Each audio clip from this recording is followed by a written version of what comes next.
యేసు రక్తమే జయం పరిచర్య ప్రైజ్ ద లార్డ్. ఏప్రిల్ 18వ తేదీ 2024. ఈరోజు దేవుని వాక్యము.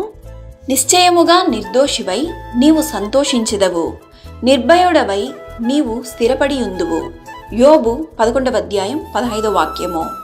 అవును క్రీస్తునందు ప్రియులారా, నీవు నీ మనస్సును తిన్నగా నిలుపుము, నీ చేతులు ఆయన వైపు చాపుము, పాపమును విడిచిపెట్టుము. నీ గూడారములో నుండి దుర్మార్గతను నీవు కొట్టివేసిన ఎడల, ఈ వాక్యం సెలవిచ్చినట్లుగా నిశ్చయముగా నిర్దోషివై సంతోషించెదవు, నిర్భయుడవై నీవు స్థిరపడి ఉందువు. నిజమే, యోబు ఒక యథార్థమైనటువంటి నిర్దోషమైనటువంటి జీవితం జీవిస్తున్నప్పటికీ దేవుని చేత శోధింపబడెను. అయితే యోబుకు ఈ వాక్యం చెప్తున్న జోఫరు ద్వారా దేవుడు మనతో మాట్లాడుతున్నాడు.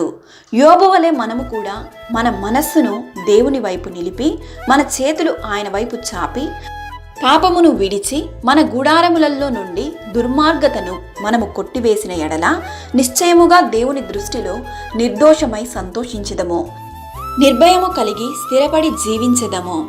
దేవుని యందు విశ్వాసం ఉంచగలిగితే నీవు ఎప్పుడూ పడిపోవు, స్థిరంగా నిలబడి జీవించు. ఇశ్రాయేలు ప్రజలను నడిపించిన దేవుడు నిన్ను కూడా నడిపిస్తాడు. యోబుకు కలిగిన శ్రమలన్నిటిలో నుండి దేవుడు విడిపించి రెండింతలుగా ఆశీర్వదించిన ఆ దేవాది దేవుడు ఈ దినాన నిన్ను కూడా ఆశీర్వదించి దీవించును. ఆమేన్. God bless you.